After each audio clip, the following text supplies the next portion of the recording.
ನನ್ನ ನಮಸ್ಕಾರಗಳು. ನನ್ನ ಹೆಸರು ಕೆಜೆ ಕವನ. ನಾನು 8ನೇ ತರಗತಿ ಓದುತ್ತಿದ್ದೇನೆ. ನಮಸ್ಕಾರಗಳು. ನನ್ನ ಹೆಸರು ಡಿ.ಎಂ. ಚಿಕ್ಕನ, 8ನೇ ತರಗತಿ ಓದುತ್ತಿದ್ದೇನೆ. ಸಹೀಪುರ ಶಾಲೆ, ದೇವಗೌಡನಹಳ್ಳಿ. ಜೀವಕೋಶ ಎಂದರೆ ಜೀವಿಗಳೆಲ್ಲವೂ ಜೀವಕೋಶಗಳೆಂಬ ಚಿಕ್ಕ ಘಟಕಗಳಿಂದಾಗಿವೆ ಎಂಬುದನ್ನು ನೀವು ತಿಳಿದಿರಬಹುದು. ಕಟ್ಟಡಕ್ಕೆ ಇಟ್ಟಿಗೆಗಳು ಹಾಗೂ ಹಾಗೆ ದೇಹದಲ್ಲಿರುವ ಜೀವಿಗಳು ಜೀವಕೋಶಗಳು ಏಕಕೋಶ ಆಗಿರಬಹುದು ಅಥವಾ ಬಹುಕೋಶ ಆಗಿರಬಹುದು ಎಂಬುದನ್ನು ನೀವು ಅರಿತಿರುವಿರಿ.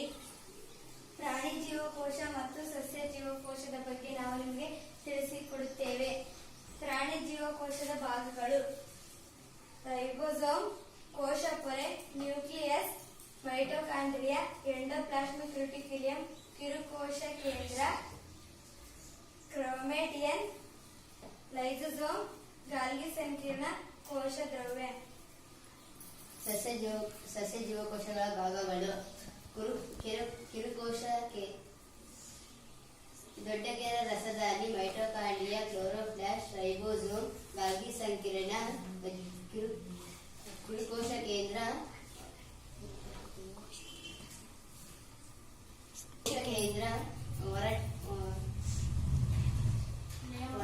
ಒರಟಾದ ಎಂಡೋಪ್ಲಾಸ್ಮಿಕ್ ರೆಟಿಕ್ಯುಲಮ್, ನಯವಾದ ಎಂಡೋಪ್ಲಾಸ್ಮಿಕ್ ರೆಟಿಕ್ಯುಲಮ್. ಯಾವುದೇ ಜೀವಕೋಶಗಳ ಸಂಯುಕ್ತ ಸೂಕ್ಷ್ಮದರ್ಶಕದಲ್ಲಿ ವಿಸ್ತರಿಸಿದಾಗ ಪ್ರಮುಖ ಭಾಗಗಳು ಕಾಣಿಸುತ್ತವೆ. ಅವುಗಳೆಂದರೆ ಕೋಶ ದ್ರವ್ಯ, ಕೋಶ ಕೇಂದ್ರ, ಕೋಶ ಪೊರೆ, ಶಕ್ತಿ ಉತ್ಪಾದನಾ ಕೇಂದ್ರ ಎಂದು ಮೈಟೊಕಾಂಡ್ರಿಯಾ ಕರೀತಾರೆ. ಜೀವಕೋಶದ ಕೇಂದ್ರ, ಕಾರ್ಯಸ್ಥಾನ, ಕೋಶ ಕೇಂದ್ರ. ಪ್ರೋಟೀನ್ ಕಾರ್ಖಾನೆ, ರೈಬೋಸೋಮ್. ಕೋಶ ವಿಭಜನೆ ಸಹಾಯ ಮಾಡುವ ಕಣದಂಗವೆಂದರೆ ಸೆಂಟ್ರಿಯೋಸೋಮ್. ವಸ್ತುಗಳು ಕೋಶದ ಒಂದು ಭಾಗದಿಂದ ಇನ್ನೊಂದು ಭಾಗಕ್ಕೆ ಮತ್ತು ಒಂದು ಕೋಶದಿಂದ ಇನ್ನೊಂದು ಕೋಶಕ್ಕೆ ಸಾಗಿಸುವುದೇ ಕಣದಂಗ. Endoplasmic reticulum.